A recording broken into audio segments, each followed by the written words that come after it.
آج کلام مقدس میں سے ہم لوکا کی انجیل کے باب نمبر 15 کی آیت نمبر 11 تا آیت نمبر 32 میں خداوند یسوع مسیح کی سنائی گئی ایک تمثیل پر غور کریں گے.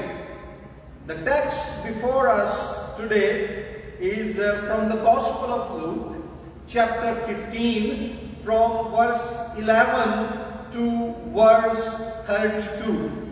It is the most famous parable of our Lord Jesus Christ.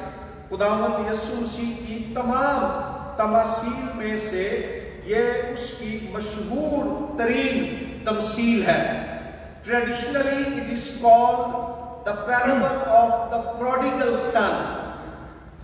مصرف بیٹے کی تمثیل، شاہ خرچ بیٹے کی تمثیل.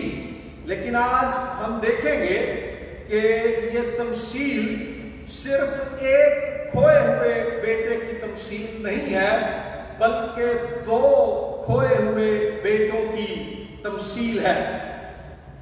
لوکا 15ویں باب کا کانٹیکسٹ، سیاق و سباق یہ ہے کہ our Lord Jesus Christ is talking to tax collectors and sinners. خداوند یسوع مسیح 15ویں باب کی پہلی 2 آیات میں محصول لینے والوں اور گناہ گاروں سے باتیں کر رہا ہے. ایسے میں اس دور کے ریلیجس لیڈرز، مذہبی رہنما، فریسی اور فقیہ یہ دیکھ کر کہ Jesus mingles with the sinners and eats with them begin to criticize him.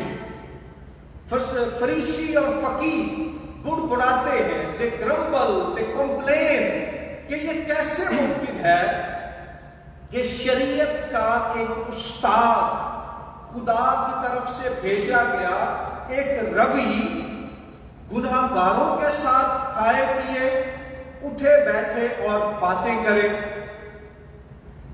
ایسے میں ان پر خدا کے دل کو ظاہر کرنے کے لیے to give them a revelation of the Father heart of God. یسوع مسیح انہیں ایک تمثیل سناتا ہے، اور تمثیل یہ ہے کہ ایک گاؤں ہے، and in that village there is a man who has high standing in his community. اور اس آدمی کے 2 بیٹے ہیں. ان میں سے چھوٹا بیٹا اپنے باپ سے یہ ڈیمانڈ کرتا ہے کہ انہیریٹنس کا، میراث کا جو پورشن، جو حصہ میرا بنتا ہے وہ مجھے دے دے. اب یاد رکھیں کہ ان دا مڈل ایسٹرن کلچر، مشرق وسطیٰ کی ثقافت میں، اور میں کہوں گا ہمارا جو ساؤتھ ایشین کلچر ہے، ہماری جنوبی ایشیائی ثقافت میں بھی اگر ماں اور باپ ابھی زندہ ہے، خاص طور پر اگر باپ ابھی موجود ہے اور ایک بیٹا اس سے کہے کہ ابو جی، ڈیڈی جی، میرا جو حصہ بنتا ہے آپ مجھے ابھی دے دیں، تو آپ کہیں گے کہ تو بہت نافرمان اور ناشکرا بیٹا ہے جو اپنے باپ کی موت کا انتظار بھی نہیں کر سکتا. مڈل ایسٹرن کانٹیکسٹ میں ایک بیٹے کی طرف سے باپ سے یہ مانگنا کہ give me the portion of my inheritance to me even while you are still alive، یہ ایسے ہی کہنا تھا کہ اے باپ میری طرف سے تو آلریڈی مر چکا ہے. You are already dead to me, just give me the wealth that is my share. یا یہ ایسے ہی کہنا تھا کہ I wish you die soon. کاش کہ اے باپ تو جلد مر جائے تاکہ میرے حصے میں جو دولت جو پیسہ آنا ہے وہ جلد از جلد آ جائے. سو چھوٹے بیٹے کی یہ demand it was extremely disrespectful and blasphemous. کاش اے باپ تم مر گئے ہوتے. لیکن باپ کی محبت کو، باپ کے ترس کو اور باپ کے فضل کو دیکھیے. Pay attention to the father's love, grace, generosity and compassion that he lets the younger son have his way. وہ چھوٹے بیٹے کو اس کا حصہ دے دیتا ہے. چھوٹا بیٹا اس پیسے کو لیتا ہے اور ایک دور ملک میں چلا جاتا ہے. اس سے مراد یہ ہے کہ he has become a stranger to his father and his people and his God. وہ اپنے خدا سے، اپنے باپ سے اور اپنے خاندان سے جلا وطنی اور بیگانگی کی حالت میں چلا گیا، اور اس دور ملک میں جا کر، اس اجنبی سرزمین پر جا کر he wasted all his money. سارا مال ضائع کر دیا. مال کو ضائع کرنا اس بات کو ظاہر کرتا ہے کہ وہ کال اور بھوک کی حالت میں پھنس گیا. یہاں تک غریب اور مفلس ہو گیا کہ جب اسے کام ڈھونڈنا پڑا تو اس ملک میں جہاں وہ غربت میں ہے اور وہاں پر کال بھی پڑا ہوا ہے، تو جو ملازمت اس کو ملی وہ تھی سور چرانے کا کام.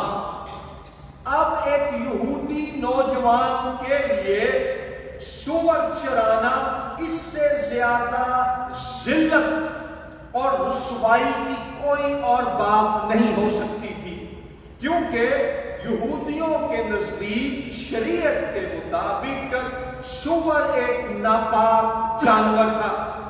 سو وہ جانور جس کا گوشت کھانے سے خدا نے انہیں منع کیا تھا، اس یہودی نوجوان کو انہی جانوروں کو پالنا پڑ رہا ہے. اور اس کی رسوائی کی حالت یہ دیکھیں کہ آیت 16 بتاتی ہے کہ اسے آرزو تھی کہ جو پھلیاں سور کھاتے تھے انہی سے اپنا پیٹ بھرے، مگر کوئی اسے نہ دیتا تھا. ایک دولت مند امیر باپ کا بیٹا جس کے گھر میں مزدوروں کو، نوکروں کو بھی کثرت سے کھانے کو ملتا ہے، وہ ناپاک سوروں کو چرانے پر مجبور ہے، اور جو پھلیاں ان سوروں کو، ان پگز کو کھانے کو دی جاتی تھی، اسے وہ بھی نہیں دی جاتی تھی. اس قدر یہ مشکل میں پھنسا ہوا ہے. یاد رکھیں بھائیوں بہنوں کہ گناہ ایک ایسی طاقت اور ایک ایسی کشش ہے جو ہم سے آزادی کا وعدہ کرتا ہے، لیکن اجر میں ہمیں غلامی دیتا ہے. جو ہم سے وعدہ کرتا ہے کہ ہم بہت کچھ پالیں گے، لیکن آخر میں ہم خالی پن کا شکار ہوتے ہیں. اس نوجوان نے جب اپنے باپ سے اپنی میراث کا حصہ لیا تو اس نے سمجھا کہ اس کے پاس بہت مال و دولت آ گئی ہے، لیکن خدا کے بغیر یہ اس سب دولت سے نہ صرف محروم ہو گیا بلکہ اب اس حالت میں ہے کہ سور چلا رہا ہے، اور جو خوراک سور کھاتے ہیں وہ بھی اسے کھانے کی اجازت نہیں ہے.